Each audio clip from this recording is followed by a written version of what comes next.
Bell Time by Sophie Tuvey, Chapter 16. I don't think I'm ever going to do exercise again, I announced to Michael after we've been in A&E for 2 hours waiting for someone to check my nose.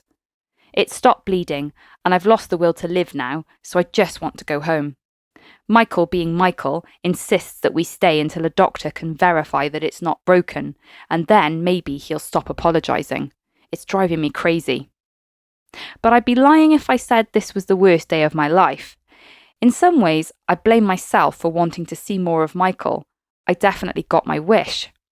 But the guy, who, let's face it, is going to be ripped apart by every one of our colleagues who hears about this in the staff room tomorrow, if not already via some WhatsApp group, can't do enough for me. He bundled me into his car, ice pack clamped on nose, and drove me to the hospital, and in the past 2 hours has provided me with tea, chocolate, a sandwich, and the pleasure of his company. I'm not even joking. Waiting to see a doctor in A&E is not one of life's best experiences, but we've been playing the random facts about my life game, and I'm not bored yet. I was in an orienteering club at uni, Michael confesses. Where did you go? We did some competitions in the Lake District. I've been to Windermere. What do you think of swallows and Amazons? This question is crucial, and my opinion of him will drop if he doesn't like it. I loved it when I was a kid. I would have sailed off and lived on an island on my own if I could have. Tick. Where would you go if you could go anywhere? A field in the middle of nowhere. Maybe a forest. You'd have to take your suit off for that. I'm not wearing one now, he points out.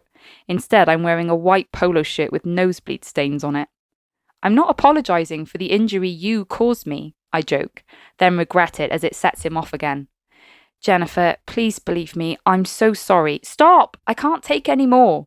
I place one hand over my eyes. Wake me up when the doctor comes. Are you tired? Here, let me put something under your head. He rolls up his sweater, then tries to stuff it on the back of the chair, but they're the short, brown plastic kind. You might have to turn slightly, he says, his hands gently twisting my shoulders. It's like a shot of the drug I'm addicted to since he put his arms around me this morning. I sink back and lean on him, putting my feet up on the next chair. I breathe out slowly.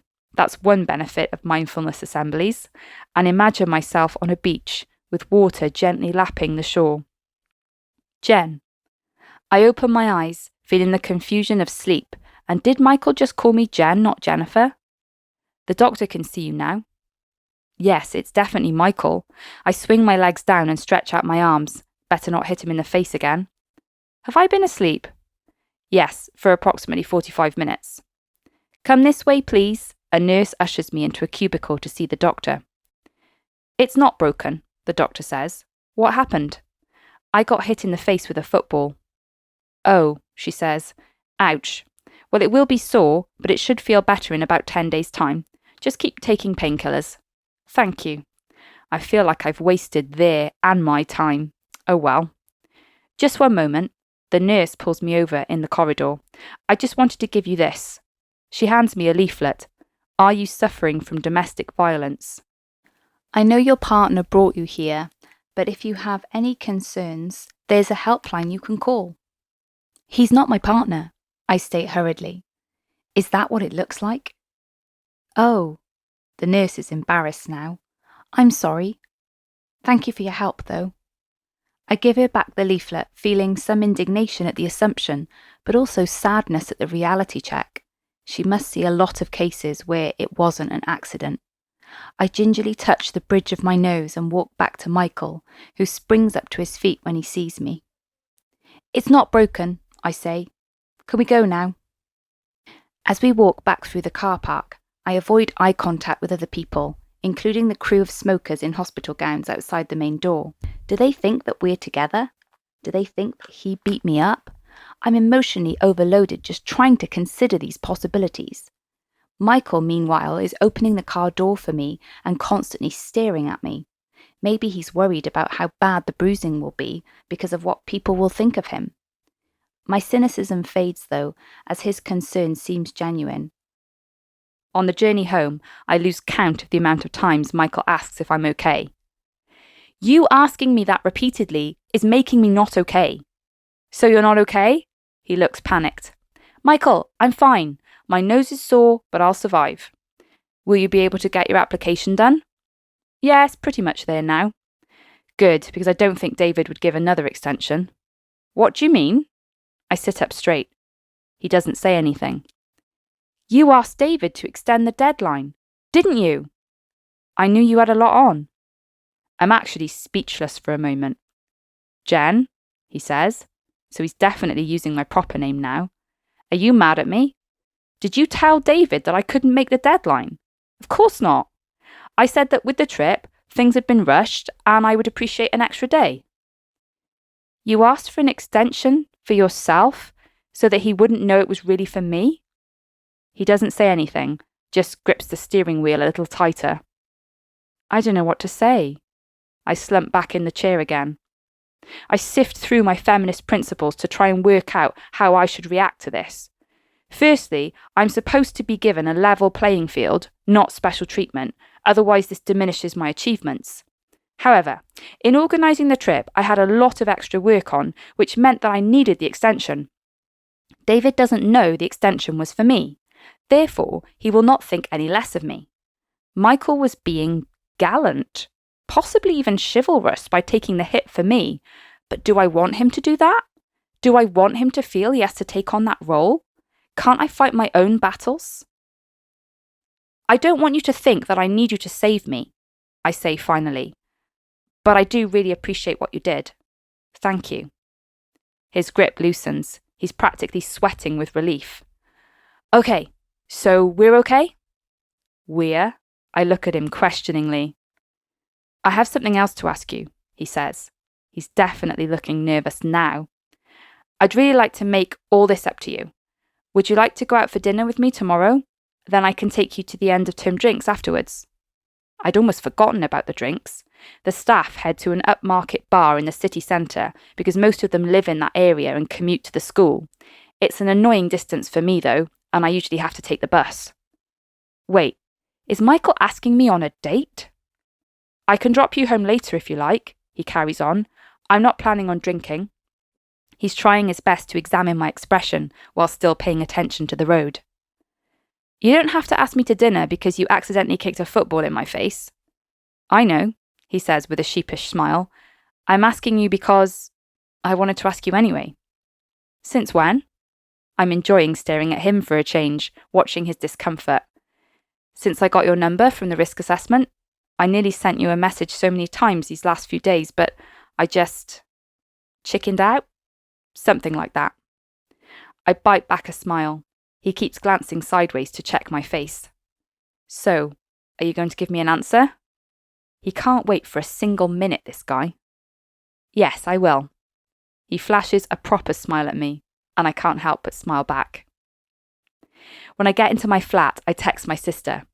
I think I just agreed to go on a date with Michael. What? She replies within a minute. Me. He's taking me for dinner before staff drinks tomorrow, then driving me home. Katie, what are you going to wear? Maybe, I reflect later, as I hang 3 different outfit choices up in my window, this was a deliberate ploy to get me distracted away from my application. It worked. So, it's either the black dress, the black jumpsuit, or the jeans and a sparkly top combo, I tell Katie. No jeans, she says immediately. Which dress do you mean? It's the one I wore to Steph's party last year. Is it short? Kind of. Sounds good. The jumpsuit is a bit hit and miss if you ask me. Well, maybe you should wear it if you're not that into him. I mean, I thought you hated him. Hate is a strong word, I say, trying in vain to find vocabulary to describe how I feel towards Michael. Do you find him attractive? Yes, I say, but I need him to be more attracted to me than I am to him.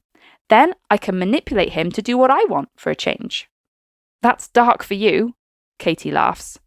I don't want him to think he has any power over me, I say, picking up the black dress and holding it in front of my body.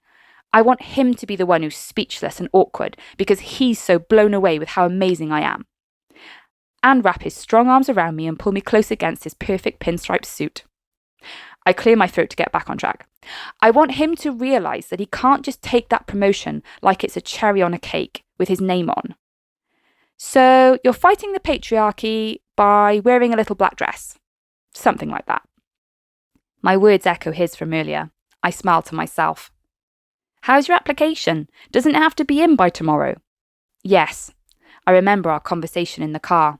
He's the one who asked for the extension. For me. Seriously? I know. He told David that he was the one who needed more time. Wow. That's actually really decent of him. I know. What does he look like again? He's muscular, I reply, picturing Michael in front of me with his crisp shirt and tie combo. Pretty lean. He's tall. He must be 6'5" or something. You sound like you've memorised his vital statistics. Isn't that term reserved for women's figures? Hashtag everyday sexism, she laughs. I think I need to readjust my mental picture of this guy. From what you said to me before, I got the impression he was half man, half robot. He is a machine, I confirm. He said he's not drinking tomorrow because he's doing some training programme. Probably going to run a marathon while I eat my weight in chocolate over half term and write lesson plans for the inspection the head just volunteered us for. David douche Clark. My thoughts exactly. Katie always makes me smile. Right, I need to get my application done. Yes, that is correct. Get your application done, then pack your kick-ass outfit and makeup. Don't forget to take a good pair of shoes. Obviously. A text comes through from Michael. Michael, amidst all the excitement, I forgot to tell you. The cat is in your room again. Me. That explains why you came in about 20 times today then. Michael. Yes, I'm also spying on you, very subtly. Me. Did you use autocorrect for how to spell subtly? Michael. Possibly.